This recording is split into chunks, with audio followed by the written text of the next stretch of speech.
Corporal Richard Pamisa, designated Assistant Detachment Commander, Sambuanguita, Malaybalay City. Sa panghitabo din sa Barangay Sambuanguita, ani din sa Sambuanguita Patrol Base nga pagharas sa detachment dinhi. Dining dapita nagkahiusa ang mga kapgo dinhi aron sa pagdepensa. Ang pag-attack sa mga NPA pinaagi sa pagbangga sa maunggit nga aron sila mo atake. Mura naman sila gitawag og dismayado kay mura naman sila og gahikog kay ang uban wala na sila kakubiran, ang uban nga gapanagan na sila. Ang gibuhat sa atong kapgo dinhi sa patrol base, nakig-away, nag-hold line sila aron nga dili mailog ang atong detachment. Sa unang per fight nga nahitabo nga namatay ang tulo ka D-guard nato tungod kay nahotdan sila og bala sa ilang carbine o garan. Mao tong nailog nila ang isa ka high ground nga outpost nato. Sarge, pwede ba may istorya nimo before sa attack sa ibang pahitabo, mga prior incident? Ang nahitabo sa pag-attack, ang Before sa attack, may usa ka rebel returners nga nibalik sa atong pagagamahanan, pero isa naghuda siya sa kanato kay siya ang monitoring sa NPA, kay gimonitor niya ang aktibidades sa sulod sa patrol base o ipasa niya dito sa iyang mga kauban aron sa pag-attack. Gihatag niya ang iskit sa detachment o ang mga strength sa kapgo o sa military. Bakit alam mo yun na bakit mo nalaman na ganun yung kapgo na yun? Una, nakita ko sa kanya na ang simpatiya niya parang nasa kabila, at saka tapos yung na-monitor ko na palaging nagtitext, tapos wala pa siyang sahod sa allowance niya sa bilang isang kapgo, marami siyang load at saka pira, at saka binigyan pa niya ako ng load. Sa hindi pa nangyayari ang pag-attack ng detachment, binigay na namin yan sa officer namin sa kumpanya, yung mga problema dito sa may tao sila sa loob. Paano mo na-detect yung Sarge na anong ginawa mo, ba't na-detect mo na parang sa kabila siya? Na-detect ko kasi yung mga activities namin na magpatrol kami, nasa labas ang tao, ilan ang nasa labas, ilan ang sa loob. Yan ang na-monitor niya. Tapos umalis siya ng 10 o'clock ng gabi, babalik siya ng 4 o'clock ng umaga. Tapos pupunta siya sa area na maraming mga masa, mga imbi ng Malisyang Bayan. So anong ginawa mo nung nalaman mo? Sinasabi ko sa company commander namin na dapat aksyonan, nga sinasabi ko sa kanilang aksyonan. Tapos sinasabi ng company commander ko sa akin na ipa-report siya sa company safety namin.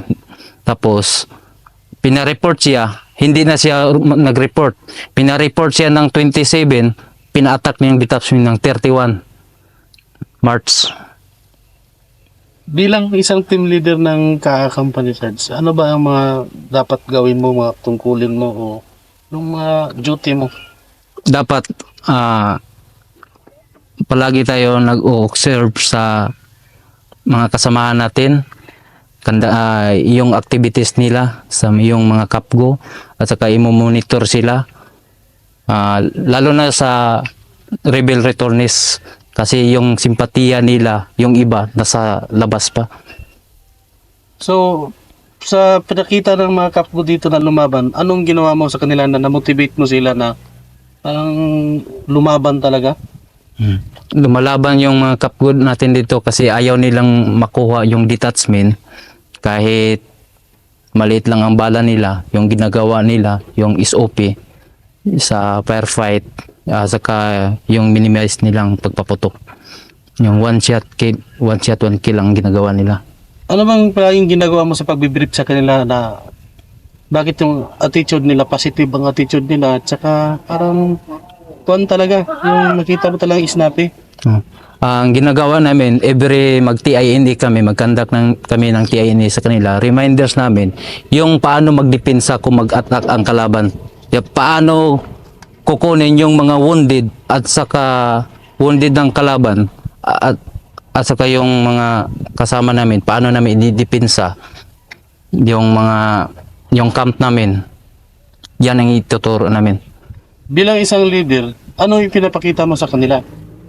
Yung maganda yung pagkikita Ano mo. mga magaganda yun? Yung tuturuan sila ng mga kasi ubon ko. Kine? 1, 2, go. Gipakita na ko sa mga kapgo nga bilang isa ka leader nga mosunod sila sa among kuman bilang isang kadre detachment. Gipakita na mo sa ila nga unsa ang among leadership nga gipakita nga maayo mi, gipakita na mo unsa ka maayo ang gobyerno nga moral nga gihatag sa gobyerno o Ikaw di mong ngalan tapos taga-asa edad nimo. Pila nakakatuig sa serbisyo sa kapgo?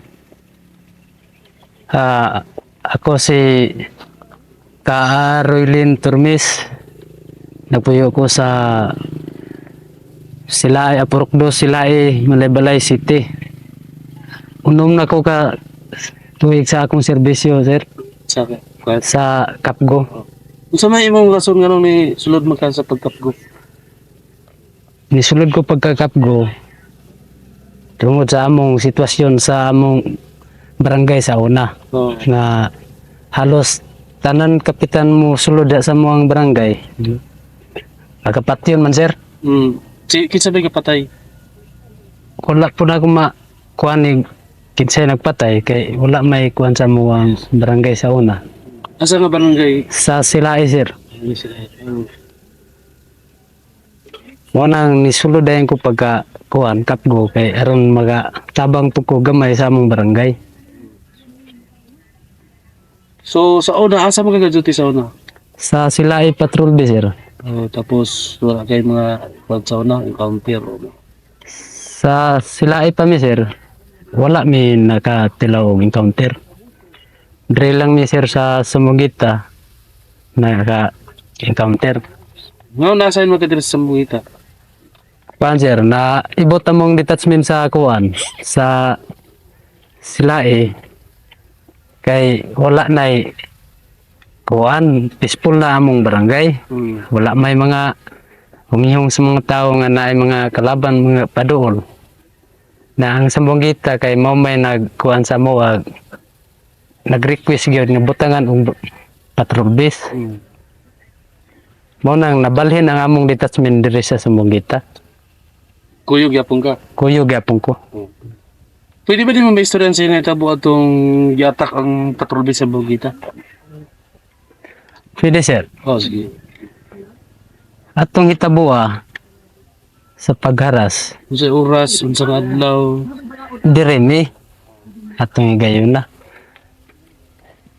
Kadto nga oras nga time 1:45 ni giharas dire. Unsang adlaw?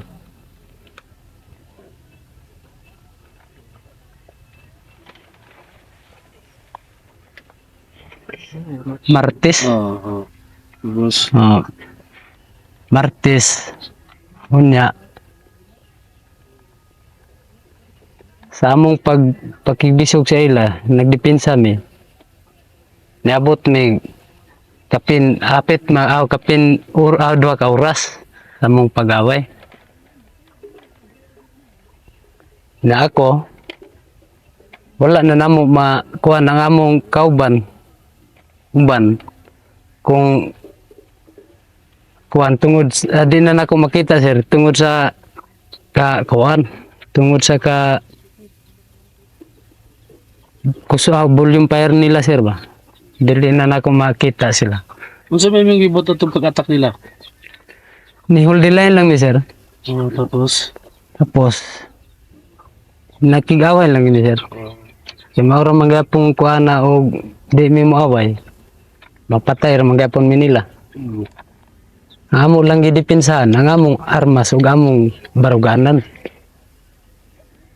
asa mo ka itong unsay hanga hapa ka o yun sa nimo pag-engage sang kontra. Gahapa ko sir. Tapos Na kay atbang raman sa ako ang kontra. Gahapa ko sige kog birada sa ila. Kita man ako ang akong kalaban nga maigo matumba man gyud. so, unsa may imong rason nga wa ka gibatig unsa pag-atak nila? Sa akong kagalingan sir, wala man ko gibatig kadlok. Mm. Ang akong gikabalakan lang sir, sa ako lang nga mga kauban sir. Sa akong kami gud sir, tanan mi dire murag na kuan na namo, napil na namo nga kuan usa ra mi ka pamilya sir. Mm. Kay sa among serbisyo, mao magina sa among serbisyo. Tapos unsa may mga pangitabo unsa may pagkahitabo atong unsa may mga nadisgrasya o sakang istorya atong kuan? Kinsa na nga igo, kinsa na nga samdan. Sa akong kaistorya na sir, kadturang among mga igo, amo gyud kalaban. Wow. Tapos sa imong sa side sa ato, Wala na ko kabalo sir. unsa man tong gingon na igo imong kan? Sa akong pamilya sir, sa akong bata, naigo dito sa sulod sir. Wala naman ako makuan sir, wala na ako madagan tungod sa volume fire nila sir. Di na ako ma-recover akong bata. So, nunsa na unsa may bata to? Atong hitabo sir, naigo gid siya. On the spot gid siya dito. Patay gid siya. Patay gid siya. Sabay mo.